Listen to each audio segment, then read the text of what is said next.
a couple of seconds. All right, there. Give it a couple of minutes here because Wire's playing his intro. Blah, blah, blah, blah, blah, blah, blah, blah, blah, blah.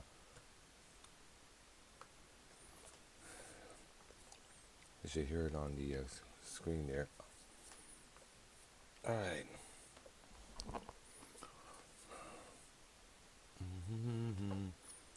Sorry about the moment of silence, folks. We cannot hear a Wire's intro music on his channel there.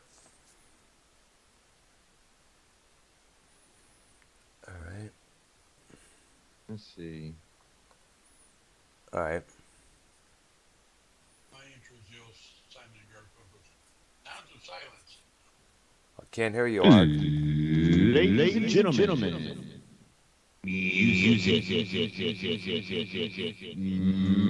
Memory. With Arknolia and the Doctor, YR and Keith. And we are live, ladies and gentlemen. Ark, you there, dude? Couldn't hear you in the background there. Yeah. I can hear you, but your voice is kind of... There you are. How's that? There you are. A lot better, dude. I had my mic up above my head. That's Oh, kind okay. of, you know. Oh, okay, I see I there. don't Yeah. talk out of the top of my head, so. I see there. I get it now, yeah. So what's up? What's up, dudes? We are doing very good here, yeah. Okay. Well, tonight, ladies and gentlemen, we are going to talk about our long list of favorite bass players in rock and roll, jazz, you name it, soul, who there. It doesn't matter there because there's a lot of it. Because a lot of times the bass players don't really get that much recognition as the singers and the guitar players often do. Unless. Yeah, and that's a shame because they're the bass. They and the drummer are the bass for the band. Yeah, exactly. You know what I mean? They are the basic. They're the ones who provide the rhythm for the guitar player and the singer there. Needless to say, there, and also you got to keep in mind that, you know, there are bass players out there that really have stepped up, other than the average bass player. When you think about it, there, I already have a list of some who have done just that there, and some who are definitely considerable in that top-notch spot there. And plus, we also have lots of things to talk about. Well, first of all, I did send YR a couple of news items here many days back there. Of course, retaining one of them, be about, of course, K.K. Downing, the drama queen of heavy metal himself there. Because it just seems like every time we turn around, he's always bragging about something here and there. And plus, you know, did you get those items, Wire, that I sent you a while ago? What was it? Well, one of them was about, I think, let me look on here, blah, blah, blah. Let me go back. Let me look on here. It was about a couple of days. I think it was. Yeah, I did, yeah. The comic books. Screen for Vision's comic book. Yeah. Oh, we didn't even, I mean, we should really cover the main news. You know, the Taylor Hawkins thing. Did we mention that yet? Yeah, well, not yet. I don't think it did. There, of course, we all know that Taylor Hawkins. And then I got on I called Eddie Trunk yesterday. I heard that, man. Congratulations. That's cool, man. That you did that, man. Fine. Yeah. Like, you know, I tried a couple other times and didn't get through, but eventually you get through, and he's really cool, and you know, like millions watch that show. That's you know, right. It's a major best Did you friends plug race this freely. one? I'm kidding. No, you should, man. You should, man. You know, like we could get new subscribers to our channels here. Yeah. Yeah. And maybe it's interesting on radio and I guess satellite radio. Like, you're not technically live because if someone came on there and said a bunch of nasty stuff, they would bleep it out. So like, yeah, that's true. That's true. Yeah. They do have their censored moments here. You can't go ape shit like you do on YouTube here now and then. Like any political shit, like no one really, you know, cares for that on his show. Like, I mean, no one really. Sometimes someone might make a comment, but it's not real. It's all music. You know what I'm saying? So yeah. Finally got on, and you know what I'm saying? Yeah, that's true. There. They did add a new. They did add an extra song to their set. I mean, they got like maybe 3 or 4 shows left, but they added Green Manalishi. Of course, you know, the Peter Green cover there, which that's always been a Priest live staple when you think about it there. Well, it's interesting. It tells me like they had it was 14 songs on the regular set list, and then the Encore had Electric Eye, and then the the 3 or 4 radio hits, the big radio songs. And this other one, they added the one song, so that tells me, Rob's confident that, they can add an extra song in the set list. Yeah, that's good there, yeah. And they're already working on, they got the drums down on the new album. All right. Coming out with this album, they said they already got the drums recorded down. And then I saw another comment that KK Downing said he was the first to bring the Flying V guitar into heavy metal. I know, I was right. I was looking at that as well. That I think, I think if I remember, He is right. That's like true. Hendrix had the Flying V, but it was a heavy metal. So he's the one who kind of made it a heavy That metal is true. state. And plus, I think Dave Davies of the Kings had a Flying V on one TV performance. I remember looking on Google Images of, but that wasn't really heavy metal either. But KK one of the pioneers of the Flying V guitar next to UFO's Michael Schenker. And of course his brother Rudolph from the Scorpions there, considered, the pioneers of the Flying V guitar there. But let's get to the list, but what did you have to think about the Taylor Hawkins thing, guys? I was listening to Eddie Trunk's show, like everyone, he was real personable, he was real nice to everyone, he was like, a lot of people were saying, like, he was like a regular guy, like people saw him standing next to him in concerts and doing concerts, like he was a fan too. Yeah, he was. Because I remember in my vlog paying homage to him, Jimmy Page and John Paul Jones of Led Zeppelin did show up at a Foo Fighters performance in Wembley Stadium over in the UK, and they did a rendition of Rock and Roll, the Zeppelin staple there, and of course Hawkins was the one singing. I was never super into them, but Foo Fighters definitely have a huge following and everything. They do cool stuff. Like there's tons of video online where they'll let like a fan come up and play the guitar, or the drums, yeah. And like that's pretty cool. They're really interactive with their fan base. In fact, I mentioned this gal, Rocker Girl, on our drummer special a couple weeks back. Actually a couple days back, and there was a kind of like a drum duet jamming out with Dave Grohl on the song "Smells Like Teen Spirit." If you think about it, like the Foo Fighters, Dave Grohl are really the flag bearers for like the new, this newer rock, but I guess this newer, like they're really always on the award shows, and like everyone knows who the Foo Fighters are. Yeah, exactly. When you think about it's kind of when you think about it, in long terms of longevity, the Foo Fighters lasted way longer than Nirvana did. When you look at it there, but yet people still look to Nirvana as the pioneers of the alternative grunge rock sound in the early '90s. There. Yeah. Yeah, we got a long list of bass players today, Yeah, well, I have a long list myself there. There was a couple I think I should also mention as well there. And we probably should add this one to the list right now. Blah, blah, blah, blah. Okay, there. I got this one right now. And before we start, I got to bring up something here about what happened last night at and actually what happened last Saturday at the Oscars. Did you hear about that, Wire? Damn.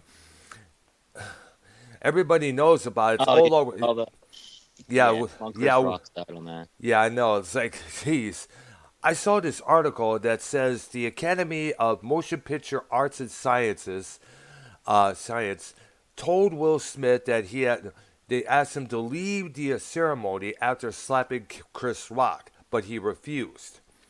Probably just as well because he would later win an award for his role in the movie King Richard, which was about Richard Williams, the tennis player who's also the father of Serena and Venus Williams there, when you think about it.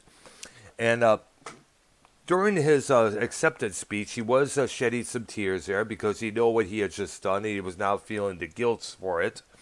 And he did say he apologized to the Academy and all the attendees, and also the people watching around the world. And couple of days ago, I read that the Academy was now investigating the incident, And a lot of Hollywood stars have called this one of the ugliest moments in Oscar history. One of them, of course, being Jim Carrey. He said the whole thing just sickened him all to hell.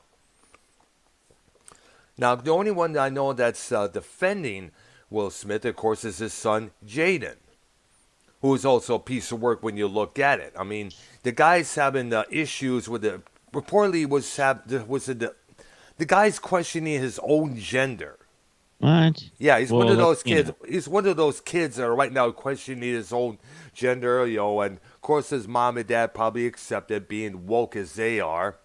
And let's not forget, Jada confessed that she had been with other men behind Will's back.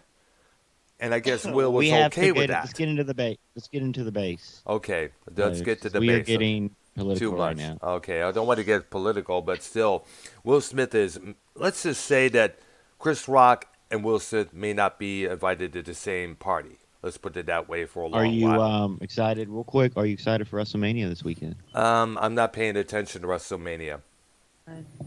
Well, WrestleMania back then. The Hall of Fame tomorrow with Taker. That's good there. It's good there that he finally got his due.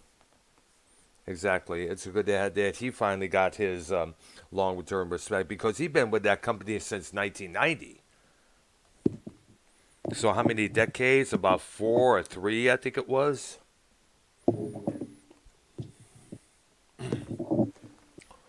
All right. Are you dragging your mic across the table? I know I'm fixing the mic arms. Oh, okay, there. Yeah. I should probably get me something like that, but knowing how I like to move around. It's like the mic arm you had, like the table I have. It's kind of thin. It's like a card table, fold-out table. So like I had to put this like piece of wood underneath the mic. Like it's hard, because you have to have like a solid so the mic arm can stay on. That's right. But who's starting this? I know. You want to start, Ark? Ark, YR, and Brown. Gotcha. Sounds good there. Okay. My first one, I'll take him before anyone else does. John Entwistle. Yeah, from The Who. The Ox. Yep. The guy not only was a talented bass player, he was a good songwriter and could sing. Yeah, he was. Yeah, he released a couple solo albums. I remember the last one being Too Late to Hero from, I guess, 1983. I remember hearing the title track on the old MTV back in the day there. I don't remember the name of the other two. I think the other one was Mad Dog, and the other was Smash Your Head Against the Wall. Yeah, I do remember the song. Apparently, I don't remember it. I can't even think of the title. My Size. My Size. Was that a Who composition or his? It was his. Okay, there. Because I know his. Go ahead. Well, his the ones he did with the Who was the Quiet One. I think it was 405 from Who Are You, and I think there was another one Boris the Spider. Oh yeah, that's right. You took the words out of my mouth. He did that. He did that very line there. Boris the Spider. That was definitely him doing that. Oh yeah, yep. He was the singer on that song. Yep. And another one that he did solo, but they played live at Leeds was Heaven and Hell. Oh, I see. All right. Which is a great little song. All right, got to check that out sometime there. Guy had some talent. Hopefully you don't take my first two because they're pretty much my faves and my earliest memory of, I guess, a bass player or whatever. And this person, Brown, great on the backing vocals, classic bass player. From the #1 greatest rock and roll band in the world, Michael Anthony, Van Halen. Oh, yeah. Great on the bass, obviously, with the whole... backup vocals. What, the Jack Daniels bottle, was it? Oh, yeah, that was one of his iconic because he used to drink that like the pound there. That's what I'm saying. And then the backing vocals, which are very, very famous classic Van Halen. Like Beautiful Girls, You're No Good, Jamie's Crying. Now, a lot of people argue, like, who else was doing the backing vocals with him? Was it Eddie? Was it Eddie or was it Alex? It was definitely Michael. No, it was Michael, but like, was anyone else doing it with him? Because Eddie did it sometimes. You could see like they're in the same mic together, Yeah. harmonizing type thing. Mm-hmm. Which tells you a lot. Like Eddie, we're talking about bass players, but Eddie can sing somewhat like that, you know, and then the keyboard, and then guitar and everything. So, but with the Michael Anthony thing, he's still till this day doing his thing. He's With playing Sammy Hagar. bass live, all that stuff, and his videos out that they're doing "Running with the Devil" in their set list, and he's actually singing it. All right. And when he does the the start of "Running with the Devil," he flips his bass, reverses it, and like plays that off his teeth. He plays that one string. That's cool there. Yeah. I mean, this is 2020. This is probably like a couple months ago or something, because they're doing this Vegas residency. But I mean, he sounds great and fun time. I mean, it's a party band, party songs, and I mean, he's a party guy. And Michael Anthony, ladies and gentlemen, can't really argue that. Nope. I mean, you can get into. There's more technical bass players, I guess, or whatever. I mean, I'm going to mention. I'll send you what Nikki Nines told me. I never heard of these guys, but maybe y'all did. But all right, what's up? Send them a note, Deputy. We'll let the check them out there. And I got to say this, either that or wait on his list till the end, and if we didn't name somebody on the list, mention those people, and then say he also said. Listen, I'm going to put it in there right now, all right. And y'all tell me if y'all ever heard of these. A couple guys. All right, there. All right, there. And let me say this, if I was Eddie before I would die, I would at least reach out to Michael and make amends with him, because he got screwed bad when the Van Halen got back together in 2007. They then brought him back. He had to sign his rights to the name for a certain amount of money there, and I guess he got screwed bad. He really got screwed. Yeah, because like in the 2000s, it was still. I mean, they had that one tour with the one tour when they had where it was really bad though. They were saying like Eddie wasn't on his game, like he was drinking and stuff. That was the reunion of the second lineup in 2004. Yeah, and Eddie reportedly was way drunk off his ass most of the time. But Michael Anthony, ladies and gentlemen, has always been, a Mack truck on the bass. Yeah, the famous face and Wild, and the famous, obviously, Jack Daniels bass, and that would be my first pick. Brown, yes, your pick. My first pick would be one that passed away in 2015 unexpectedly, but the man, he was. I mentioned this man's unique to make his bass guitar sound like a rhythm guitar with the way he plays. He uses a lot of bar chords, half bar chords on his when he plays, and he would turn the distortion effect on either his pedals or his on his amplifier. I think I know who you're talking about, but if not, I'm gonna take who I think you're talking about. Go ahead. I think we all know what I'm speaking of here. Lemmy Kilmister from Motorhead and Hawkwind. Let's not forget he was in this prog rock band called Hawkwind years earlier. You know what I'm saying? He strummed it in a way, Yep, absolutely. And I think the one of the best, almost like a rhythm, a rhythm bass type. Yeah, exactly. Thing, It was a rhythm guitar and bass all in one, and that was done basically to it was a fill in that one spot while the guitar player does the solo, so that way you could also hear some of the guitar and the bass in the background instead of just the bass when you go see him live. When it's a power trio or a quartet like Motley Crue at times, and Black Sabbath and Van Halen. So Lemmy definitely does give. And by the way, he also definitely gave Rickenbacker the guitars a lot of sales because of his choice in using those.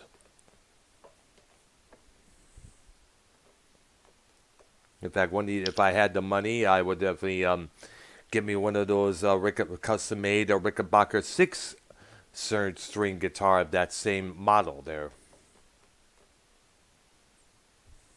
All right. YR, you're red. Okay, me. Yeah, I know. Oh, my bad. Okay. Next one is possibly a guy you've heard of before. He's not only known for his bass guitar work, but his work on other instruments, virtually all of them. Yep. And he had his own group. Guy by the name of Paul McCartney. He was second on my list.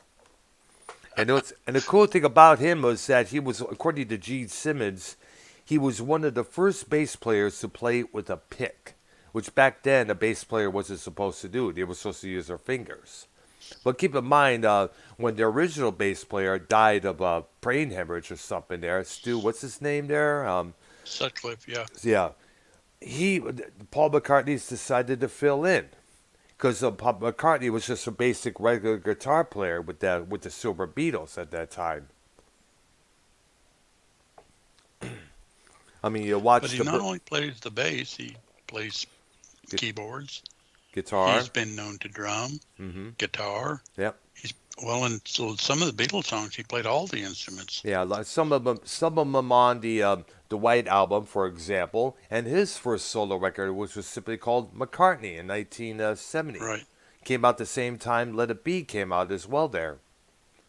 In fact, the story was that the other two Beatles, George and John, sent Ringo to talk to Paul about delaying his solo record after the release of Let It Be.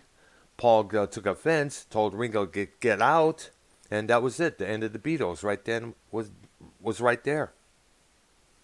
Yeah. But we could sit here all day long and name great Paul songs. That's true there. Which is another time for another episode later on, I guess.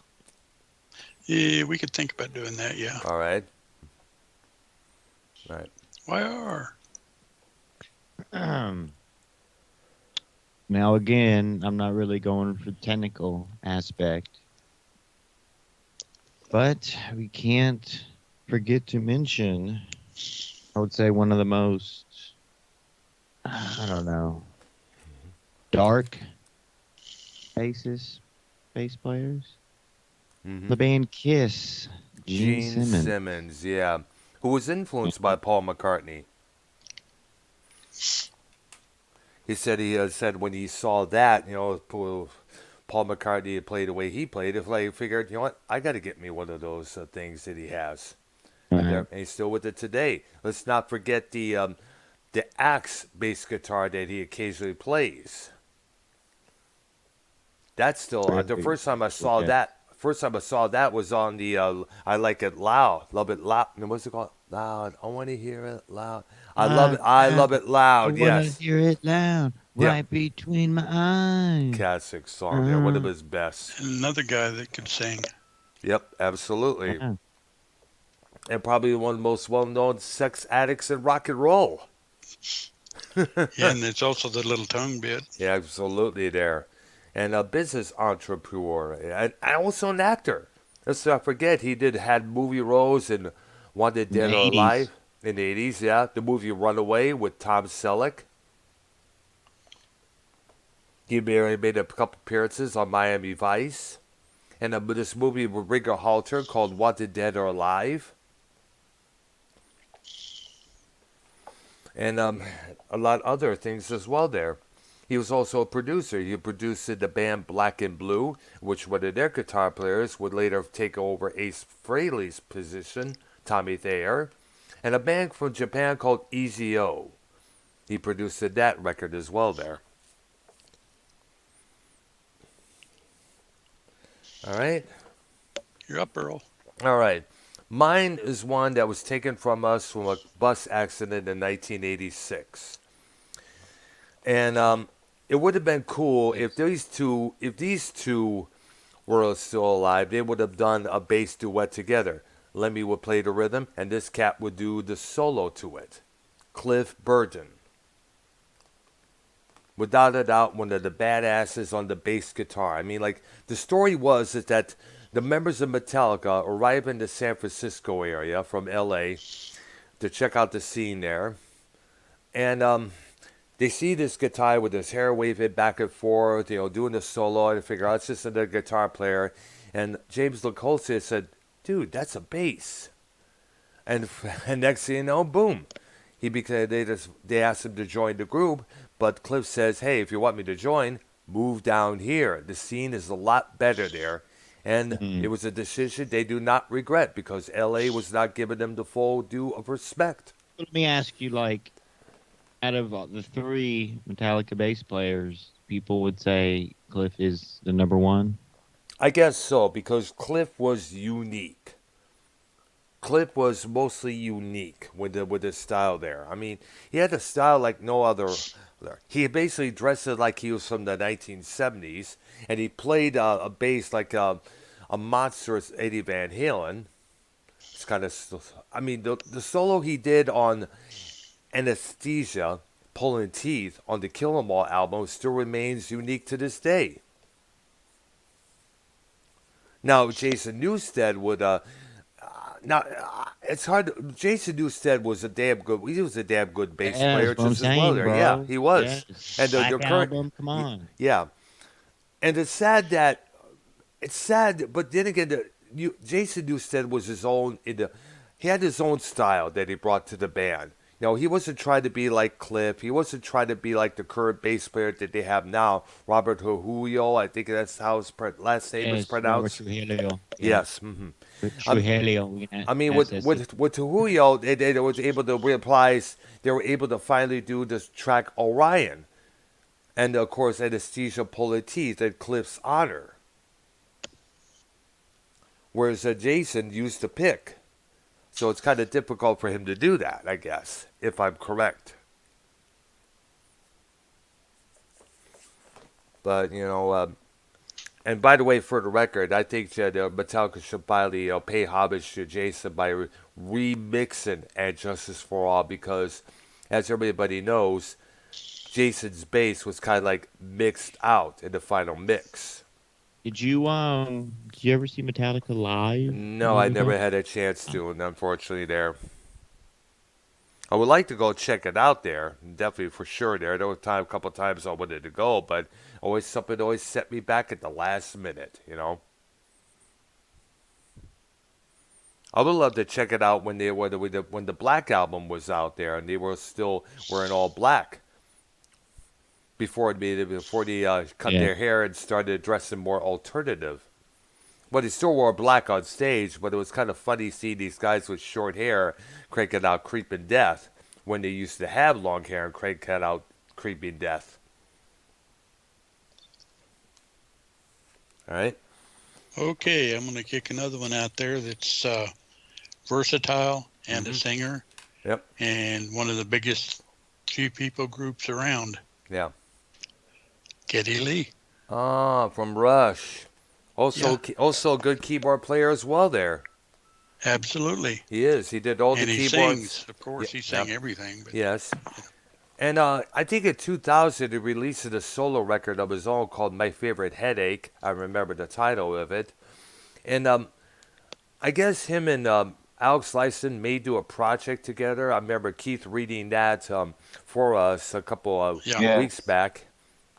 But I don't know if it's nice. It would be nice, to have those two playing together again. But it should be at least something original, not just relying on all the Rush or catalog like some of these other rockers do.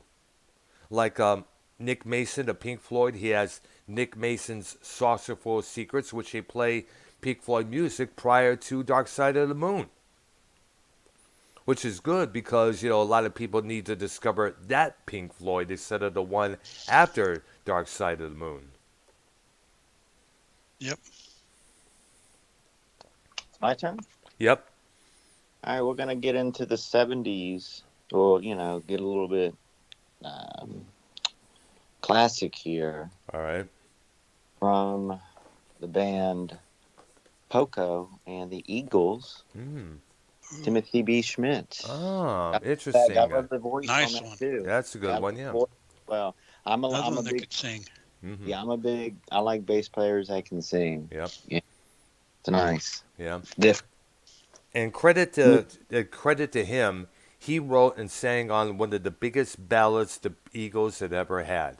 I Can't Tell You Why. Yeah. Still Great play. song.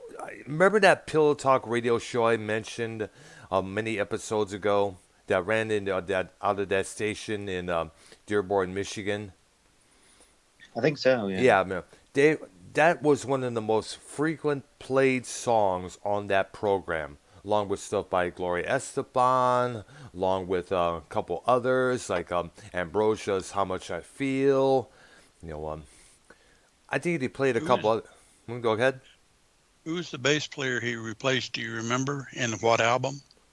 Well, I think he came along on the long run. I think he joined on that album. I thought he was in Hotel California. No, I think it was Randy Meisner.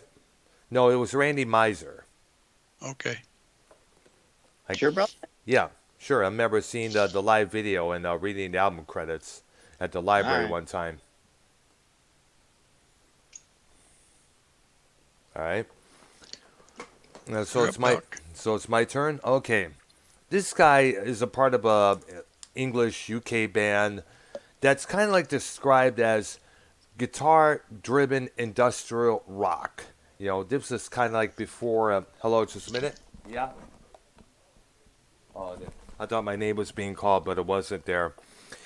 Now, the band Godflesh released their debut album in 1988. It was a guitar player, Justin K. Broadwick, on the vocals and guitar. It was a drum machine, and this guy, G.C. Green. Now it was industrial rock, and I like this guy because he would detune his bass and play it through various pedals to sound like a grinding sound. And what it was called at that time was grindcore rock. Napalm Death was doing it as well. The first Scorn album did that as well. And grindcore is basically where you detune your instruments and play it through pedals to make a grinding sound. Right. Yes. Look up the albums by Napalm Death like Scum, Inside the Torn Apart, and a couple others. Or anything with Mick Harris on the drums in the early 80s there. But G.C. Green definitely deserves a lot of mention. In fact, look on the albums Selfless, Pure, Slave State, and you'll see what I'm talking about. How he plays his bass guitar. I've always been intrigued by those kind of sounds. All right. Okay. Another well-known guy from a group you may have heard of. Yep. Bill Wyman.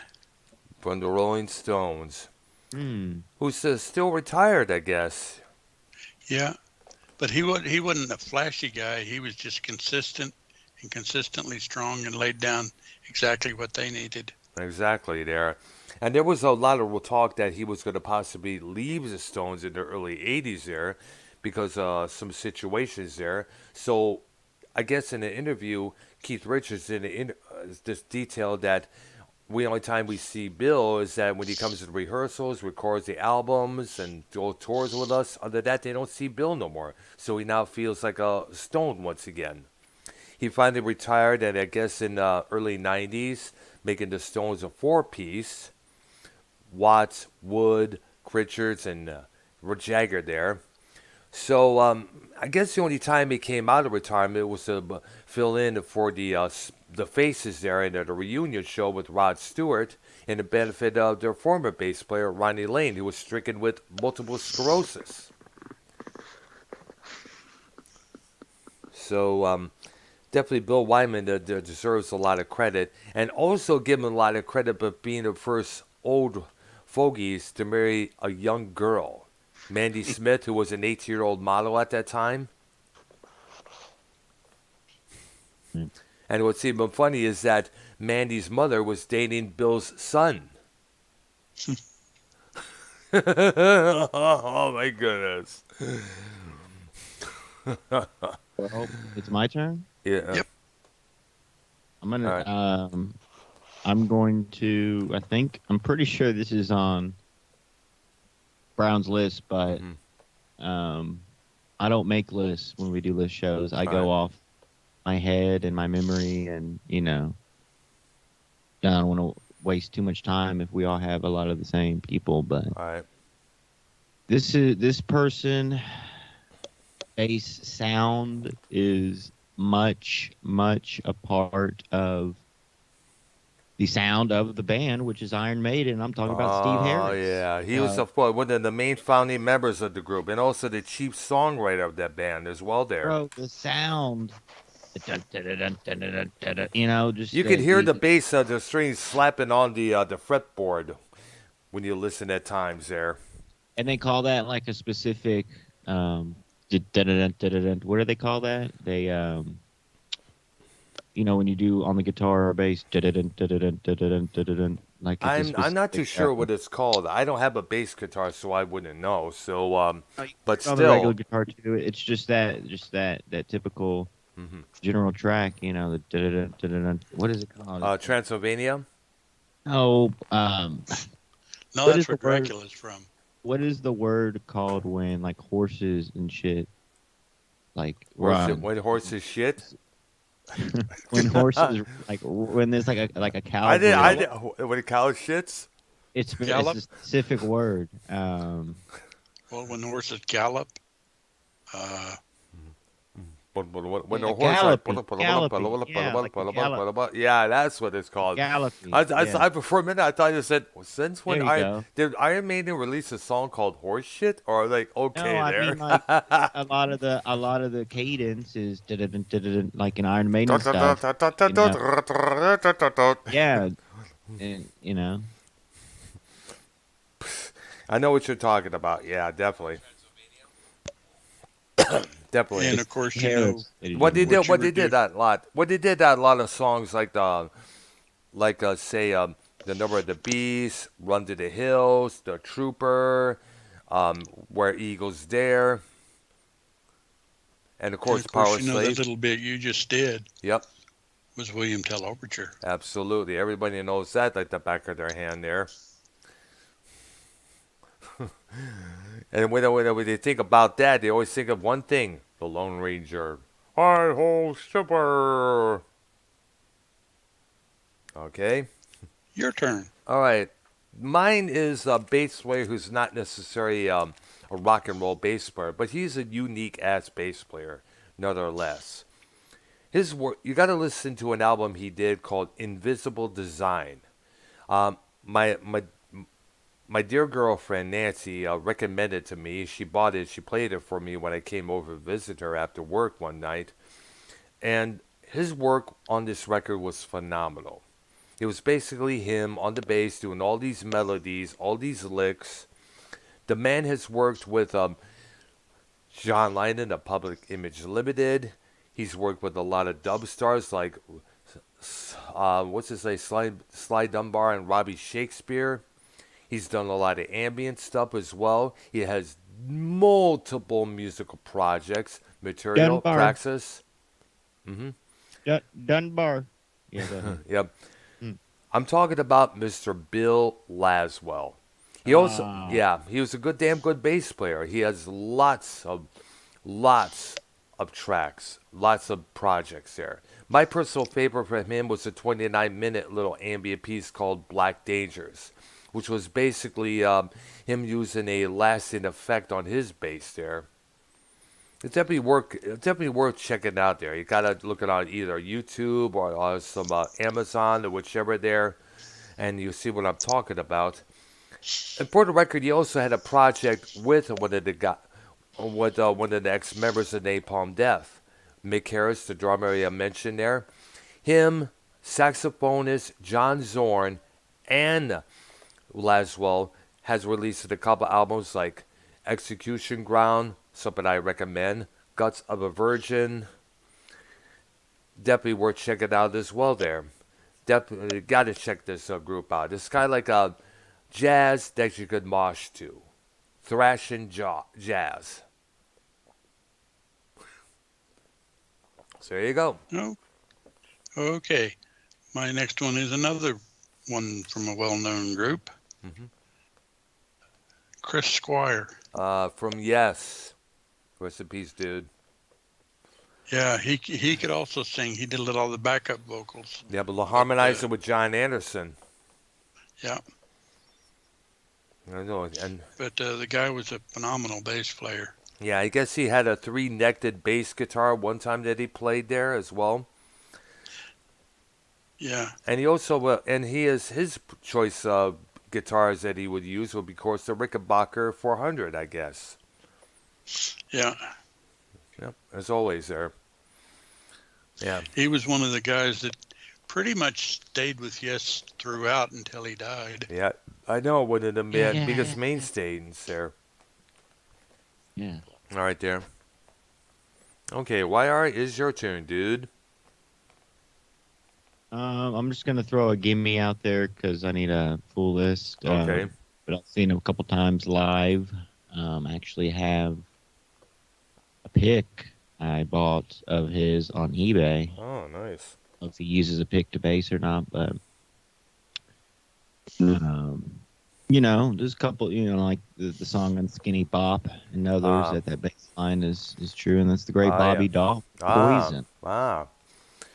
A lot of people talk see about how the you see how I get my answers. It may not be, it's people you heard of mostly, but like I like to throw out the band, maybe throw out a couple songs people heard of, and then the name of the person. You like how I present my pick, guys? You see that? Yeah, it's definitely there. Yeah, give a little brief, but I did see him a couple times live, and obviously was in the band all those years, and still goes to this day. Right. Obviously a lot of drama in that band, Poison, but they're a lot older now. They look a lot older, except for Brett. He's always there. He still looks like he has his 6-pack, the fucking blonde hair, the bandana, so Brett doesn't really change. But other than the cowboy hat he wears as well there. Yeah, the cowboy hat, but Bobby Daw does look older if you look at some of his current picks. Yeah. For sure, but still slings the bass, and you know what I'm saying. All right. So definitely a credit to him as well. And some good backing vocals too there with Rick Crockett. Absolutely there. All right, so it's my turn now. We mentioned this guy earlier in the discussion of Cliff Burton, and this man needs to be mentioned because he did contribute a lot to Metallica prior to the current one they got in, Jason Newsted. He was a big fan. He was the fan who got to be with the band, because he admitted in a couple of interviews that he was saddened by Cliff Burton's death when he heard about it. He was still in the band Flotsam and Jetsam at that time there. When he auditioned to the band there to take over Cliff's spot there, they figured, let's get this guy in. Oh, he's like a fan. But how they fucking hazed him when he first joined is unbelievable. Because they hazed the living hell out of him. And that's another topic they bring up when they discuss his time with the band, Other than his bass being turned down in the final mix of Injustice. And he deserves a lot of credit because he was able to fill in. Basically, he was the fan, as I mentioned, the fan who joined the main band. So he deserves a lot of credit now. And unfortunately, I guess what the issue is that we mentioned this before on a couple months back. He had to have multiple surgeries on his neck and shoulders because of all the intense thrash headbanging and thrashing he did on those early years with Metallica. Did a lot something to his neck. And I guess that's one of the reasons why he hasn't really done any shows as of late. I know he had his project, Echo Brain, and then just Newsted and a couple others. He did a stint with Ozzy Osbourne, which is kind of funny, is because the current Robert Trujillo, he was playing bass with Ozzy when they decided to switch bass players. What do you think about it? And listen, one of my favorite Metallica albums, Robert Trujillo was on Death Magnetic. Yeah, which was one of my favorite newer Metallica albums, newer Metallica. Yeah, By the way, did you ever see the video for All Nightmare Long? Negative. No, you got to check it out. It is one tripped ass video. Believe me. It is a trip out video. I mean, I saw it with my ex-girlfriend back when it first came out. I was like, holy shit, that's unbelievable, man. Huh. All right there. All right, my next guy is yet another one with a famous group. People, they're well known for their what they call their 7 core albums, and lots of others before and after. Yep. And he was the mainstay of the group and sang. Yep. And that would be John Lodge. From the Moody Blues. You know, got to give him credit as well there. Because a lot of people don't talk about his bass playing technique there when you look at it. And he actually wrote some of their material. Absolutely. And also did a duet album with Justin Hayward called Blue Jays back in the 70s there. Yep. All right. Okay. Okay. Now, when you think of the bass, you know, it's a major sound not only in rock and all that, but it is a major and important sound in reggae.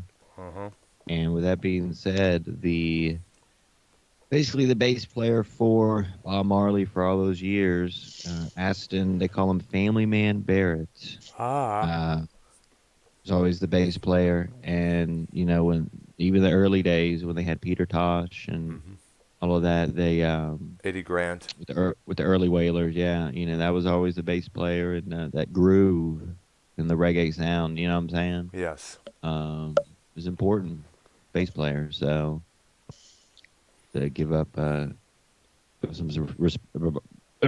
Respect. Thank you. There you go. And my newer choice in bass player, of course, the man who took after Jason Newsted's place, Robert Trujillo. You know, who also played with the Suicidal Tendencies and their side project, Infectious Grooves. Yeah. And as I mentioned, prior to joining Metallica, was with Ozzy Osbourne throughout the later part of the 1990s. Then he decided to audition to be in Metallica, and he got the job. And like I said, he was able to really channel Cliff Burton's bass playing uniqueness during their live shows, especially on the track Orion. I mean, he definitely did his homage to Cliff Burton with such respect. I mean, I think there's footage of him doing anesthesia, pulling teeth, while Cliff's father, Ray, was watching at the side. And that was at the Orion Festival in Belle Isle, Detroit, Michigan, that year. I mean, people. I mean, this Robert Trujillo guy, he seems really like nice and cool too, because like there's stuff on YouTube like Metallica rehearsing in rooms backstage or getting ready for, you know, just the tuning room is what they call it. Yeah, like tuning room, and he, you know, he seems pretty laid back and, you know, everyone's pretty cool, you know. Some of these artists are assholes, you know what I'm saying? Yeah, I know. It's like kind of they joke around a lot of times there.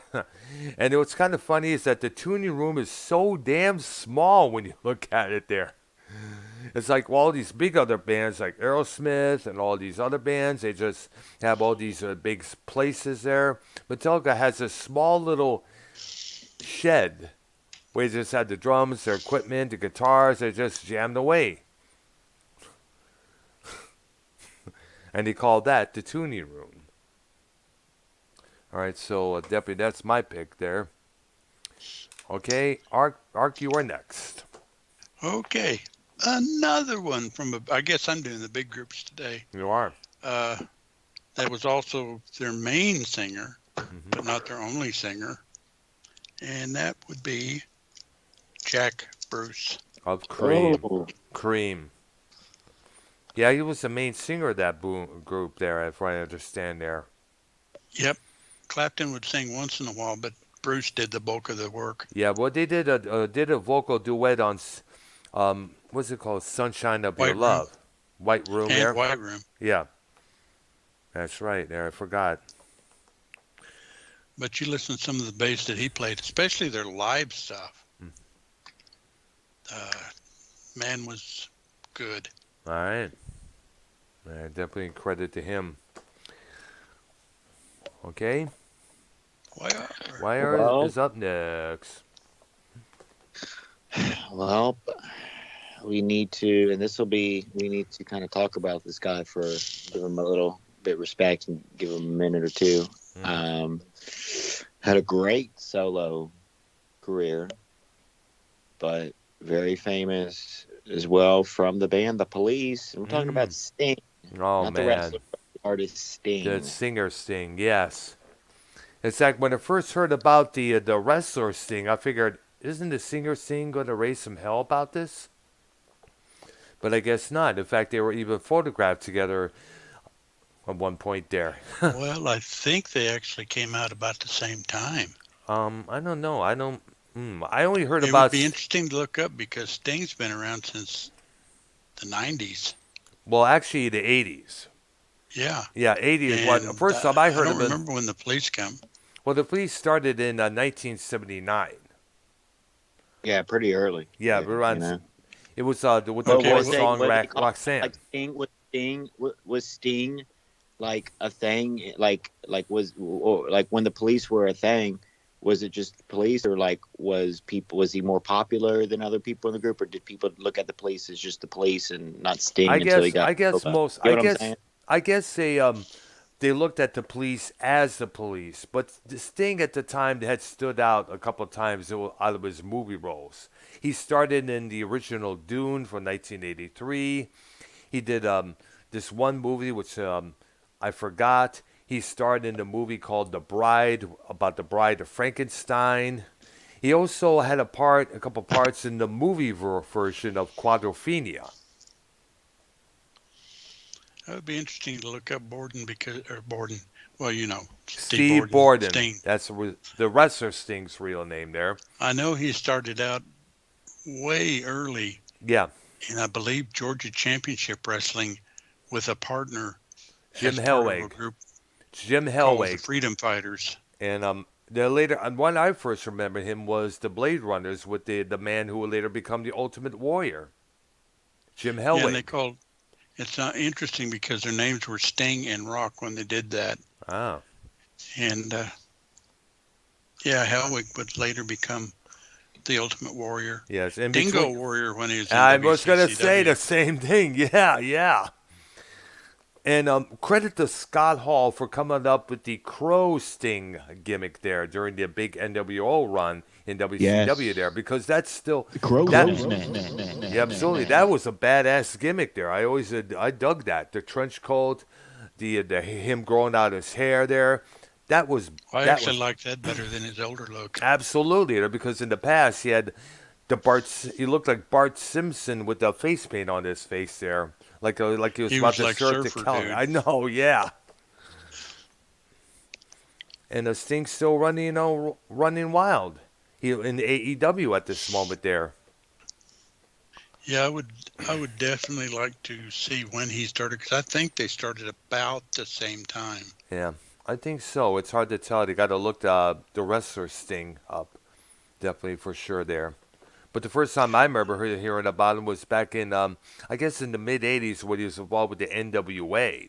There with Ric Flair, the Anderson Brothers, Four Horsemen, Road Warriors. Yeah, the Georgia Championship Wrestling. Yeah, and, absolutely. Well, if you look on the screen, I met Sting about 3 years ago. All right. When he was still in WWE. Oh, nice. And that brief run there. It might have been after the big injury with Seth. I don't know, because he was obviously doing autograph signings for Christ's sakes, but signed my bat and everything's very nice. That's good to hear. Yeah.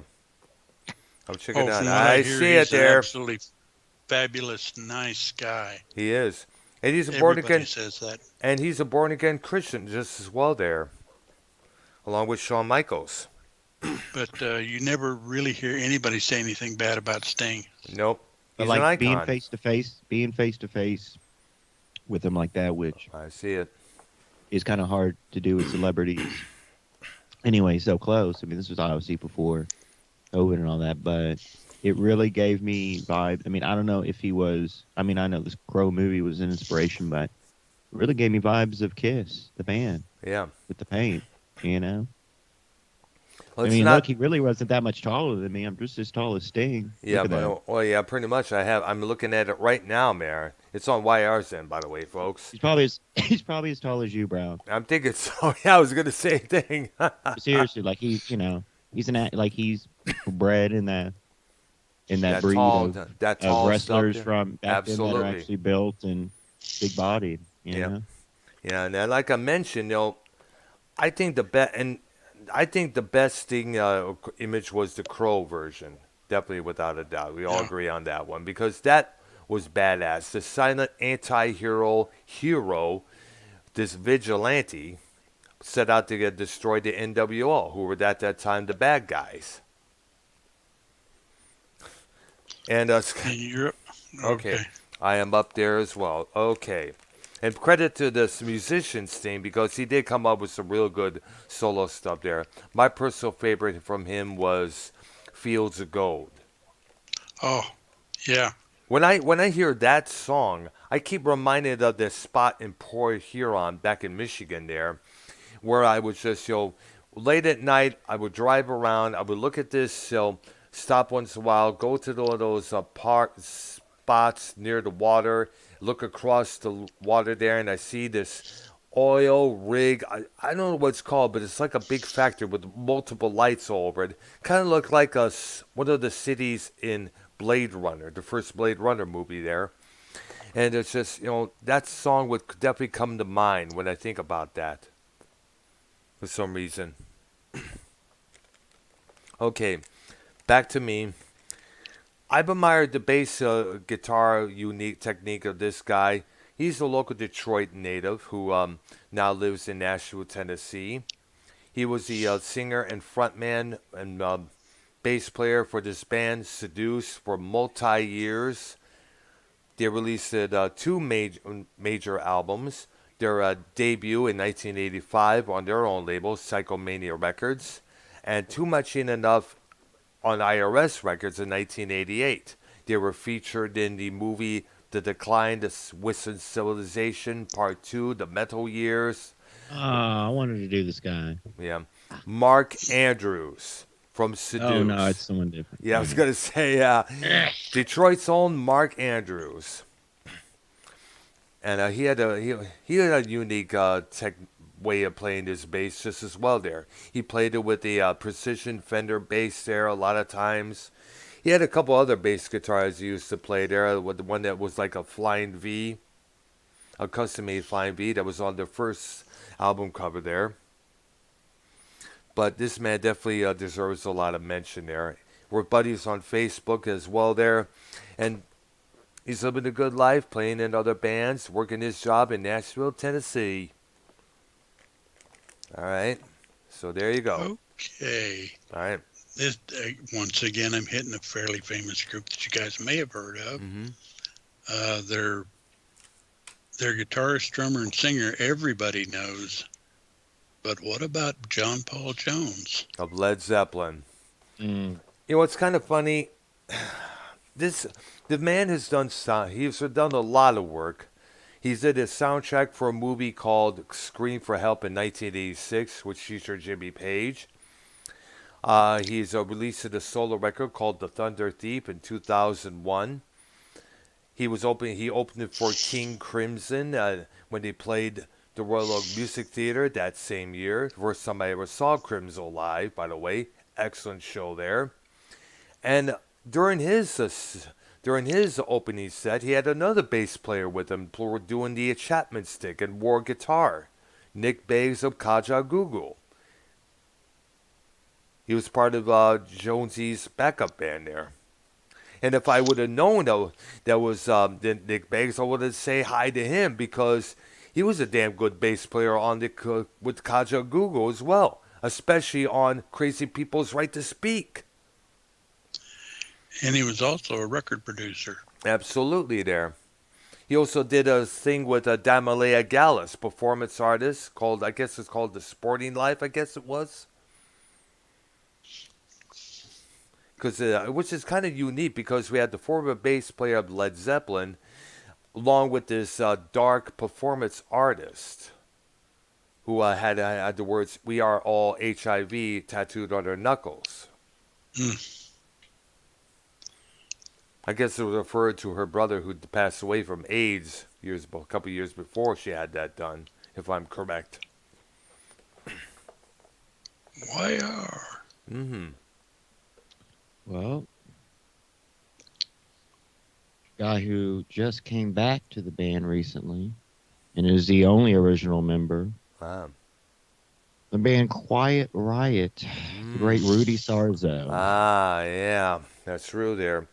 The first time we heard of him was involved with Ozzy Osbourne on on the second solo tour there, and he had a unique style of bass playing as well. He would go around all over the place, with thrashing his hair around there as he played. Now we cannot forget Chuck Wright, who was also the bass player prior to Rudy Sarzo getting involved originally there. So is that your guy? Well, that's YR's guy, I guess. You had two guys and didn't know it, YR. Yeah. No, it is Rudy Sarzo would be my pick. Yeah, definitely. He does mention they deserve a lot of credit there. I think he has a custom bass guitar strings, I guess, available as well there. He also remember seeing him when he did a stint with Blue Oyster Cult at the Stars and Stripes Festival in 2007 there. All right. And also, let's not forget Whitesnake as well. Ooh, I got a good pick coming up. I got a couple good picks coming up, unless y'all snatch them for me. All right. Okay, I guess. Well, Earl's turn to try. Okay, there. This one was basically, he's a so-and-so bass player. And he's also, he's mostly a lyricist. And he wrote a lot of in-depth lyrics for this particular band. He's also a bass player as well. He contributed a lot to some of the early Pink Floyd songs there. Roger Waters, the man who put the pink into the Floyd. And yeah, because he was an average bass player at best. Yeah. But he contributed in many other ways. Yeah. Now, would they have a big contract or something with like Floyd Rose or something? Like, what's the Floyd mean? What does that mean, the name? I was going to ask myself, who came out, where the Floyd Rose company came from. No, I'm talking about Pink Floyd, the name Pink Floyd. Did they take that from Floyd Rose? Or No. They got that from two Chicago-based bluesmen, Pink Anderson and Floyd Council. It just took their two first names and combined it together. So we ever figured out which one's Pink? Yeah, well that's something like that, yeah. But actually, that line was basically with the perspective of the record company, the executive, welcoming right. The band to cite them, thinking that Pink Floyd was a guy's name. By the way, which one's Pink? Yeah, exactly. There. Okay. All okay, right. And I'm going to get into the less well-known guys. Next one is Tim Bogart. He used to play with Vanilla Fudge and also played Beck, Bogart, Apathy. Mm-hmm. He played with a couple other groups too. Yeah. But he was a good bass player. That's my old one from the old days. All right. I think the rest of them might be fairly obscure. I don't know. YR. All right. This is a big one. Now, some can argue, but I'm pretty sure this guy started the band. And we're talking about Nikki Sixx. And the band London, but obviously more known for Motley Crue. Mm-hmm. Wasn't he the creator of the band? London was, he helped create Motley Crue, but London was basically formed by one of the ex-singers of Motley. And also, let's not forget best-selling author. Back in the early 2000s, he wrote a a book titled The Heroin Diaries, detailing his battles with heroin addiction in the 80s there. And he also has a band of his own called 6 a.m. that's still functioning pretty well there. And he released a lot of albums like, Modern Vintage, the album titled The Heroin Diaries, the soundtrack to the book, as well as the one called Prayers for the Dying and its sister album Prayers for the Fallen. No, Prayers for the Damned. No, Prayers for the Blessed. Oh, God damn it, I keep getting the two titles mixed up. One album's entitled Prayers for the Blessed, and the other album is called Prayers for the Damned. I think that's how it is. And let's also not forget he had his radio show called Sixth Sense. That used to be on one of the local stations in Detroit back in the day, the early 2000s. All right. You're up, Doc. Okay. Why you're going to definitely agree on me on this guy here. He's one of this, probably next to the only original members of this band there. Just him and Rob Halford are the two main members. Come on. You're supposed to say, I was supposed to get that one. Well, we could do it together there. I know, but I said, okay. Ian Hill from Judas Priest. Yes. Great bass player. In fact, only two songs which the bass does the intro to the song would have to be The Rage from British Steel and Love Bites from Defenders of the Faith. But he is a damn good bass player there. Okay, next one I got. I can't pronounce his last name. All right. But his first name is well, no, that's not his first name. All right. Whatever that was. Oh, I know who that is. Keith has joined the call. Yes, I have. Ladies and gentlemen. And Keith, what was that noise, dude? I'm opening a box right now. Of what? Monster Energy drink. Oh, okay. I got 24 pack. Well, you're number 4 on the list for your bass player opinions, Keith. So be ready. Okay. All right.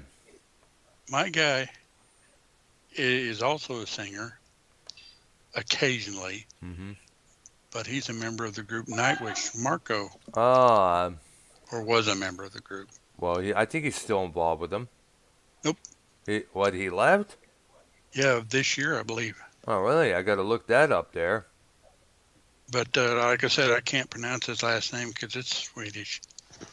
But he's known as Marco, basically. All right, there. I got to look that up. He pretty much does the male vocals for Nightwish. Yeah, when it goes alongside either Tarja, Floor, or Annette there. He co-vocals on their song Bye Bye Beautiful.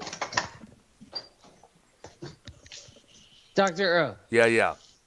Who do I go after? YR. Okay, got it. All right. Got yours. He goes after Earl. Yeah. Oh, okay. I was going to say, I was like, wait a minute. You came in late. You're going to take after you YR? You want to do our, because Ark is right. I got at least 5 more. All right. Oh, yeah, we got a bunch more. I got about 4 more here on here. Okay, I guess it's YR's turn. All right. I don't think we mentioned him, and you guys don't really talk much about this group, but they have a huge following. Well, more of a cult following, I guess, but the band the Grateful Dead, Mr. Phil Lesh. What's his name? Yeah, that's a good one. Phil Lesh. Phil Lesh. Okay, there. That's one. how it's that same. I see there. All right. Is it my turn? It is. No. Oh, no, it's my turn. What am I fucking talking about, dude? How many bets did Keith mention somebody we already did? I don't know. It's like, Keith, what the heck you doing, man? All this trouble I'm just... opening a box. You turned it up, man. Dr. Earl, what you got? Okay, I got this guy. This guy was one time considered the the Eddie Van Halen, the bass guitar there. He played with David Lee Roth. He played with Mr. Big. And he's now a part of a project called the Winery Dogs, featuring the former Poison guitarist, Richie Stotson, I think it's called. Mute. Yeah, Okay. I was going to say, Keith, like, what the fuck, bro? Okay. All right, there you go. So this man deserves a lot of good mention. He has his own custom bass guitar that's out there right now. Mr. Billy Sheenan. Okay. Mm-hmm. All right. And like I said, he was... okay. I got Flea. From the Chili Peppers. Yeah, he is. Yes. He's a very I thought funky you bass. said you had fleas. Okay. Oh. Actually, that's the only bass player I know from heart. So I'm surprised you're not going to mention bass players from Seether or Nickelback or something there. Oh yeah, I could look up. I could look on Google for that. Right. But Okay. all right. My next one is one that nobody here has heard of, but you should check her out. And I say her. Mm-hmm. It's our first female bassist, and she is phenomenal. Mm-hmm. If you watch her, you'll be like, holy crap. And that is a girl by the name of Ty Wilkenfeld. Oh. She played with Jeff Beck, Oh, wow. and she could hold her own with Jeff Beck. That'll tell you how good she was. Look up a couple of the concerts where Jeff Beck's playing that she's playing the bass on, and you will be, you'll be flabbergasted. Okay, there. Definitely. I mean, you'll listen to her and you'll see what she does and how she does it. I see. You go, oh my gosh, why has no one ever heard of her? I know. She's good. All right. The name is Ty Wilkenfeld. Okay, there. I definitely will check that there. All right, there. Wire is your turn, dude. This person was in two groups, very big, maybe more. Briefly in Dawkins, but also in the group Rat, great Juan Crozier. Juan Crucier, yes, definitely there. And he's still with Rat. I think him and Yes. Stephen Pearcy were held it down when he got rid of DeMartini, their other drummer, and I guess Carlos Cavazo decided to quit as well there because he couldn't play with anybody else other than DeMartini. All right. Whoa, All right. I have Freddie Hera Who? from Everclear. Oh, okay. Freddie Hera from Oh, Everclear. nice. Okay. Yeah. Bringing in the deep tracks. All right. Yeah. All right. Good. Who's up now? I think it's me. No, I think it's. Is it me? I think Yes. Okay, there. All right. This guy passed away a couple years ago. He was a part of one of the big prog rock bands in the 70s there. He was also part of another prog rock band for the first two albums, King Crimson and later Emerson, Lake and Palmer. Greg Lake, who was also a guitar player and a singer and songwriter as well there. Look up his work on Take a Pebble, C'est la Vie, my favorite from him. Look up his work on the album Brain Salad Surgery, Tarkus. Also Works, Volume 1 and 2 there. And of course, the last record he did with him called Black Moon. Yeah. Greg Lake, who was taken from us, I guess was in 2000. What year was it? 2018, I think it was. Believe so. It's either 18 or 19. It was right. not that long ago. All right, there. A couple years back there. Greg Lake is my pick, definitely. I was going to take him, but then he plays a lot of stuff, and it's pretty hard to call him a bassist. Mm-hmm, yeah. But he was. Yeah. Okay, my Mostly. next two, I thought you were I'm going to do two at once here. All right. I thought you were going to name one of them when you said King Crimson, because my two now are John Wetton, Tony Levin. All right. Yeah. That's right. Tony Levin deserves a lot of credit. He worked with Oh, yeah. members of Pink Floyd. He worked with Peter Gabriel. And he was one of the first guys to introduce us to the Chapman stick. Yeah, he. If you ever seen any videos of him, he plays, for lack of a better word, different types of bass. Uh-huh. Exactly, and he's currently with the current King Crimson lineup at this moment right now.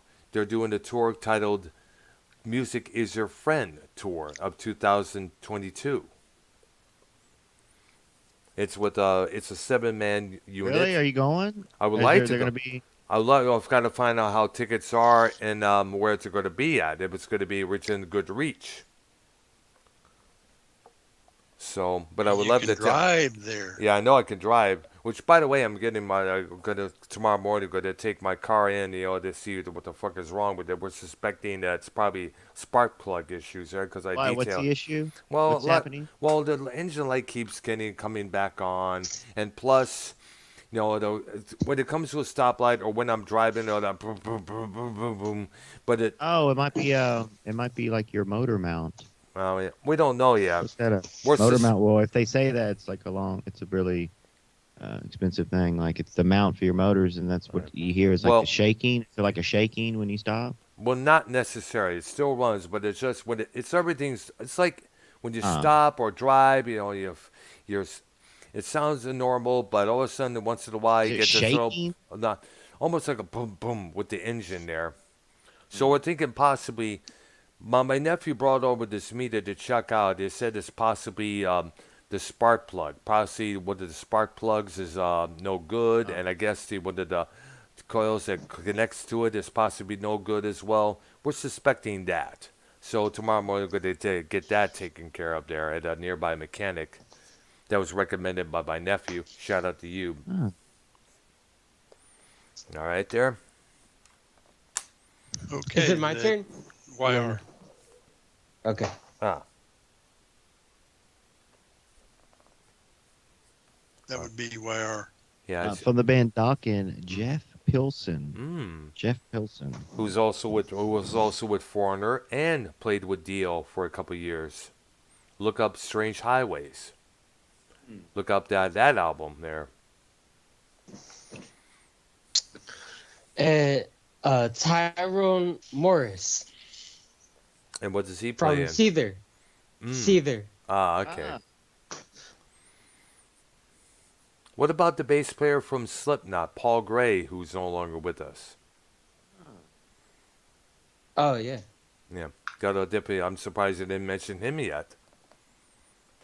Oh, okay. I'm not a big Slipknot fan. I like him a little bit. All right there. Okay. All right there. Earl or me? All right, you. I'll let you take over do it first. Okay, next one I'm going to mention. I'm surprised nobody's mentioned. With a band from England by the name of Deep Purple. Roger Glenn Glover. Hughes. Well, Glenn Hughes is who I was thinking. Oh man, yeah, Glenn Hughes. Oh, Glenn Hughes. Yes, because he's a damn good singer. It's just as well there. Yep. Look up the album Seventh Star by Tony Iommi's Black Sabbath from '86. He did some damn good singing on that album. He also sings for a band called Black Country Communion. And he also was invited to do the Heaven and Hell project at a music festival with Iommi, Butler, and Appice. Oh, wow. That would have been... It's interesting. I still personally would have chosen the Melody from the band Lilac as my personal choice, or Rob Halford. All right. And I guess it's my turn now. Yep. And mine, we all know he was the one of the pounding bass guitars for Britain's most first heavy metal band, Geezer Butler of Black Sabbath. Oh, I've heard of him. Oh, yeah. And not only is he known for the intro to for that bass solo he did on the first album prior to NIB, but he's also done this. It's kind of like a brief instrumental between Sign of the Southern Cross and the Mob Rules title track on that album. It's I forgot, it's EVI50, I think it's called. Oh, E5150. Yes. Eve 5150. No, I think I think it's E 5150. No, I don't think so. No, I don't. I got to look it up there. Let me look it up there. On the let me look there. Mob Rules album there. But the effects on that album, he plays on that piece there. It sounded like it was coming from underwater. You have to listen to it to see what I'm talking about there. E51, you're right. E5150. My bad. As you can tell, that's one of my favorite little bits. Yeah, absolutely there. You know, because like I said, that's something to look there for sure. All right, there. I think this will be Ryan's turn. I think this will be the hello. This group live, and I did see my seats were like 4th row in front on the left side of the bass player. Great Dusty Hill, ZZ Top. Oh man. Yeah, rest in peace, Dusty. You're definitely missed by all the Top fans out there. Okay, I'm gonna go with Dean Bernanni from Chevelle. All right. Dean Bernanni from Chevelle. All right, there you go. And my final choice for the evening would be Nick Bolin, Nicholas J. Bolin. He was one of the founding members. He was involved with the band Napalm Death for a while there. And he was also basically the other half of the project Scorn, alongside their former drummer Mick Harris. You look on their first album, Vi Solus, and you see what I'm talking about in terms of bass player. You remember the grindcore bass that I mentioned earlier? He definitely displays a lot that on that album there on various tracks, like Hit, Suck It and See, Walls of My Heart, Lick Forever Dog, Spasm, and you see what I'm talking about. That's the grindcore bass that I was referring to on that album there. Now, other scored albums, he disposed of that. He just stuck to guitar playing and bass player, which he did on the second record, Colossus. On the third album, that's the name of the album there. This came out before the band came out as well there. He just basically did bass playing to let a guy named Locken do the guitar on that record there. But Nick Bolin of Scorn definitely deserves a nod here. And it's sad that he later got booted out of Scorn, believe it or not, by Mick Harris. And the story is that Bolin had a massive drinking problem. The two were doing some sort of a DJ gig at a London club there, and I threw a beer bottle at the club's manager, or B, threatened the club's manager with a broken beer bottle. Either way, Harris, just had to let him go because, he was getting out of control. Harris has been doing, he's been doing his thing as Scorn ever since that, releasing multiple albums. Now, of course, all of them are more dub-ish, ambient, instrument records there. But definitely the ones that he did with Scorn, Evanescence, Colossus, and Ve Solus are definitely worth a knock. Definitely worth listening to. And also look up the EP Deliverance just as well there. Okay. I only have 2 left. All right. Do you want to do them both or just do one and let anybody else go? Okay. We could do this. There's a guy by the name of Barry Oakley. Yes. Mm-hmm. I know you mentioned him a lot of times, so I figured I knew who you were talking about there. Yeah, one of my favorite little bits is, the album Live at Fillmore East is great. All right. But when they do their 23-minute of whipping post, all right, Greg Oman introduces, here's one that Barry starts her off, and then that diddle diddle diddle diddle diddle diddle diddle diddle diddle. All right. There you go. But he was a great bass player that was taken too soon. All right. Sadly, there. All right. Why are you? Did you ever look up the thing Oh, I I'm was done with telling my you. list. Oh, okay. Oh, Keith, any The more? thing My bad. Did you ever look up? Yeah, I got one. All right. Well, I'll let Ark finish his statement first, Okay. because I think he was asking me a question there. have you ever looked up to see if what I told you about Barry Oakley was true, that Wayne Allman died in a motorcycle accident and Barry Oakley died almost exactly 1 year later in nearly the same spot? Wow. That's definitely one of those confidential shows that there's definitely worth looking up there. But I would believe it is true, because knowing the strange history of some of these southern rock bands and all the shit that goes on, yeah, definitely believe that would be true there. Definitely. Keith had another one. All right, go ahead, Keith. Okay, let me see.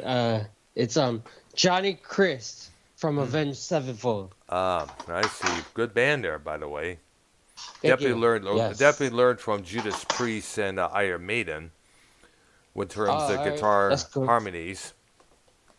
I didn't know that. Yeah. Thanks for telling me. All right. Okay. And you know what? Okay. I saw this guy on. One more I need to mention there. I almost forgot about this guy.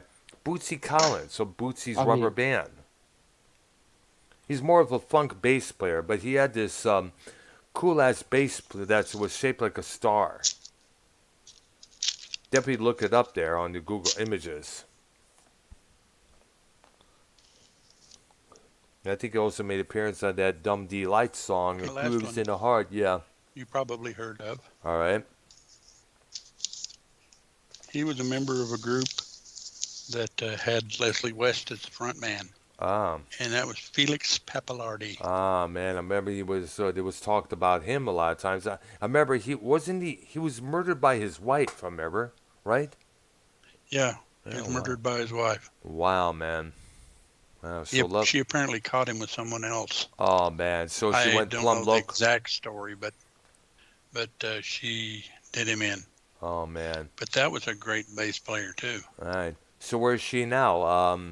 She in prison, or I guess it's prison. I don't know. I don't know. Man.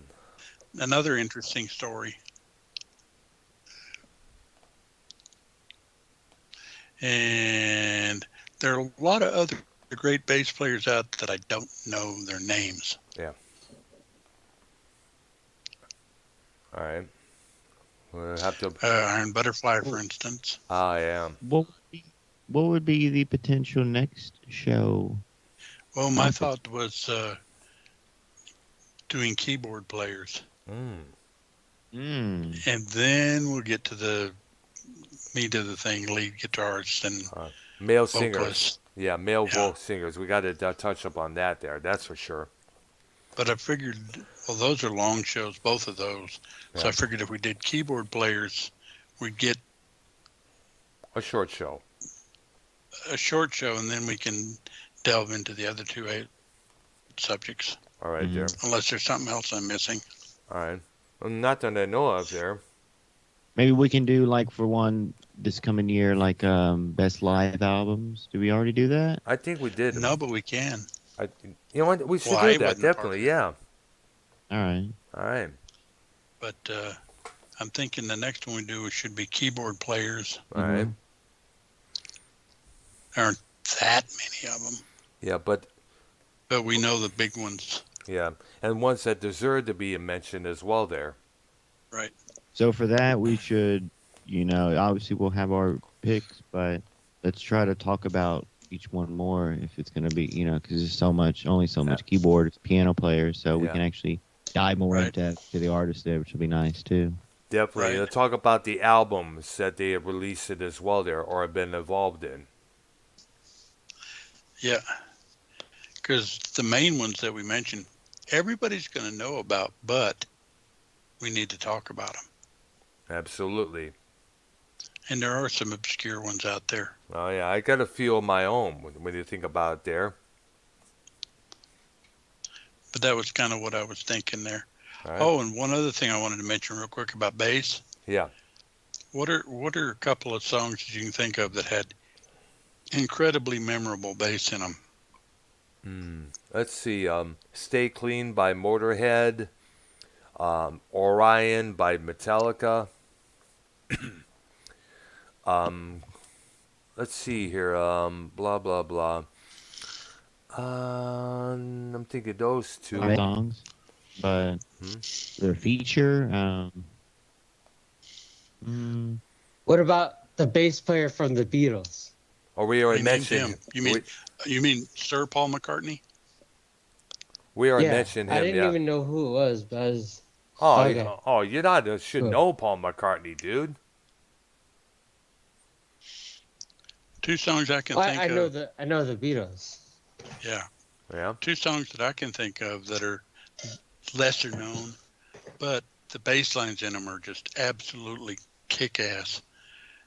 First one is the Eagles' Outlaw Man off of Desperado. All right.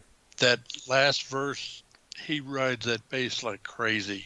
It is unbelievable. And we're talking Randy Meisner, if I'm correct? Right. Ah. Yeah, but that bass line in that song, especially the ending part, is absolutely incredible. I mean, he's walking all over the place with that bass. I mean, it's unreal. And another one is by a group that you guys have probably never heard of, the Blues Magoos. Uh-huh. They did a song. Yeah, they did a song called I Can Move a Mountain, which the guy uses a fuzz bass. And the last part of it, he's walking all over the place with that bass. And it's unreal. Which, by the way, Greg Lake often used a fuzz bass on a couple of songs on the Pictures at an Exhibition album. Look up The Gnome. Oh, yeah. Yeah. Check the whole album out, to be a matter of fact. Yeah. It's only 2 songs. One of them's only 6 minutes long. Yeah, and one of them's only 6 minutes long. Yeah, and that's the Encore. Yeah, Nut Rocker. Yep. Which, by the way, it's a cover song. Yeah, I remember obviously, but yeah, obviously we could tell by the opening chords.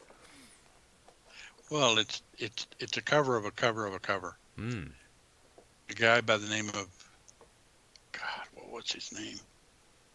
I'm not too sure. I want to say B Rocker or something like that. Right. But it was a guy that did the song first in the 60s. And then Emerson did it. Basically, it was Emerson. All right.